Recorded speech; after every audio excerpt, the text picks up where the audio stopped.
Right now, sheriff's deputies are trying to figure out what happened to 3 people found dead at a campground in a remote part of Gunnison National Forest. The Gunnison County Sheriff's Office says a hiker found 1 body Sunday, and investigators found 2 more the next day. They say the bodies have been out there for a while. As of now, they do not suspect foul play. The case against a dentist accused of killing his wife with poison will officially head to trial. Prosecutors shared new details about what led up to her death. James Craig was arrested back in March after his wife, Angela, died.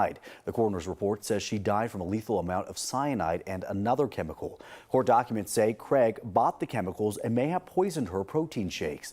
They also say he had searched online for things like how to make murder look like a heart attack. Prosecutors described Craig's actions as deliberate and determined. Angela went to the hospital several times looking for help. Her brother says he wants people to know what kind of person Angela was. Her walk of honor as they took her out to be a donor, and her heart was still beating. And that sweet heart of hers will go on to bless other people's lives.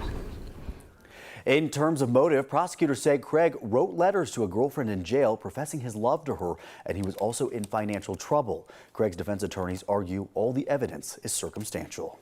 This morning, a man is facing a murder charge after leading a police officer on a chase that ended with that officer falling from a bridge and dying. It happened back in February. Fountain police officer Julian Becerra was one of several officers chasing a group of people in a stolen car. Police say he ran after Devin Bobian and then he fell off a bridge. Becerra died in the hospital more than a week later. At the time, investigators didn't know if he slipped or if he was pushed. Now the El Paso County Sheriff's Office says Bobian is facing second-degree murder charges in Becerra's death. Bobian was already in prison tied to another crime. New this morning, family members of those killed in the Top supermarket shooting in Buffalo are suing several companies they say are responsible for the shooting, including social media platforms. A gunman killed 10 people and hurt 3 others in May of last year. We now know the shooting was racially motivated. Attorneys for the families say while he is the one who killed their loved ones, the companies they're suing are also liable. The lawsuit says a gun shop, body armor makers, and social media sites all helped him, quote, load the gun. Attorneys say social media companies in particular should know by now how their algorithms can radicalize people and lead them to be violent. We have seen other lawsuits like this after mass shootings. Here in Colorado, the son of a man killed in the King Super shooting filed a lawsuit against the gun manufacturer Ruger earlier this year. That lawsuit focuses on how the company marketed the gun used in the shooting. Another example, after a mass shooting in Philadelphia earlier this month, the city filed a lawsuit against companies that make parts for ghost guns. Those are the guns that are untraceable and also what the shooter used in that case. This morning, we're hearing from a man from Texas for the first time after he had been reported missing for 8 years. Rudy Farias was first reported missing when he was 17, but he was actually with his mother in their home the whole time. Farias now says his mother brainwashed him into going along with the lie that he was missing. He says she was the only family he felt like he could trust, but also felt like he had to listen to her no matter what. It's like I lived in prison. It's like I lived in jail my whole life. I just wanted to be free. I wanted to have my own job. I just wanted to live my life. Early reports suggested that his mother had sexually assaulted him. Farias now says that didn't happen, but he says she definitely crossed boundaries. Police are still investigating exactly what happened over those 8 years. Farias no longer wants any contact with his mother. It is now 6:06 right now, and Microsoft is looking into how hackers broke into email accounts of around 25 organizations, including multiple federal agencies. Microsoft says the hackers are from China. One of the organizations targeted is the State Department. Microsoft says it seems like this was a very targeted attack, and the hackers no longer have access to those accounts. The Senate Intelligence Committee says it's keeping an eye on the situation. A new congressional investigation says some of the largest tax prep companies spent years sharing Americans' financial data. The report details how TaxSlayer, H&R Block, and TaxAct allegedly gave sensitive information to Meta and Google. According to the report, it happened without consent or the appropriate disclosures, which can be a violation of federal law. The information shared could include details about filing status, income, and refunds, which was then used for targeted advertising. The tax prep companies say that the data was scrambled to protect privacy. Lawmakers have recommended the Treasury and Justice Department investigate. A new way to repay your student loans could be coming as soon as this summer. The income-driven repayment plan was technically introduced last year and then overshadowed by President Biden's bigger loan forgiveness plan. Under this plan, borrowers could see monthly bills cut in half. There's also a forgiveness component after 10 years of payments. Depending on the number of enrollments, this plan could cost the government up to $361 billion over 10 years. The Supreme Court struck down Biden's original plan about 2 weeks ago. That one would have cost around $400 billion.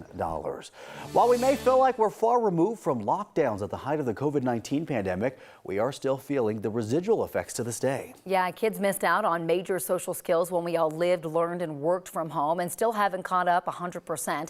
Anusha Roy joins us now, and Anusha, a child psychologist, walked you through what to watch out for. Yeah, the good news here is that we've actually seen a lot of makeup in the last couple of years, but child psychologist Dr. Jody Thomas said it's really important for parents at this point to recognize where kids are still learning so you're not getting frustrated about it. So here's what we're still seeing even all of this time after lockdown was lifted. It's everything from kids being nervous about spending the night at a friend's house, ordering for themselves at restaurants, even how to figure out conflicts with friends, and then the very, very important lesson of learning to navigate peer pressure. The reason kids have not completely caught up yet is because a lot of these skills are learned at specific ages, right? But when kids missed out, it now requires going back, identifying what was missed, and then learning those skills. Also, there are critical periods of development that can take more work to make up for later.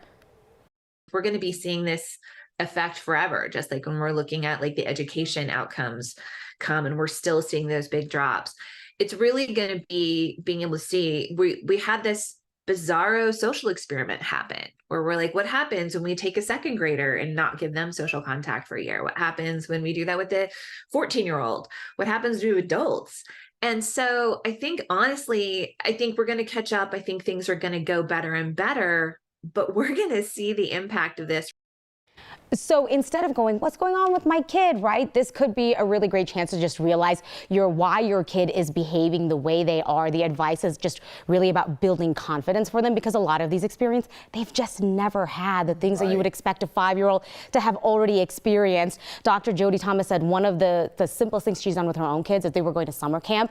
And she goes, well, let's talk about what you want to learn about your friends, right? What are those questions? And walking them through so that they don't have to think about it on the spot, and just helping them feel more confident in social scenarios that honestly they've just never been in before, you know? I remember having these conversations 2 or 3 years ago about how this was going to impact kids. Right. Do psychologists and experts say how long we could see these residual effects last? I mean, what she was saying was that we're going to see this for a long time. The good news is so much ground has been made up for, but I think we're going to for a long time be like, oh, why did my kid behave that way? Oh, why do they, ask that question in that certain way? And it's going to be because, oh yeah, there was the very formative years that they were just at home, and it takes time to unravel that.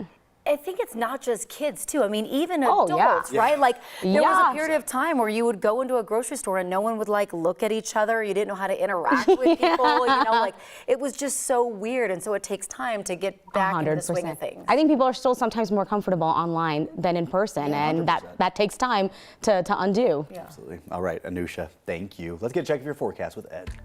One thing you want to know about our weather today is it's going to be warming up again. We'll be in the 90s along the Front Range with maybe a few isolated storms. They'll get more severe as you get out to the east. And then tomorrow, look at the cool down, only in the 80s along the Front Range, but we'll keep the storms in the forecast.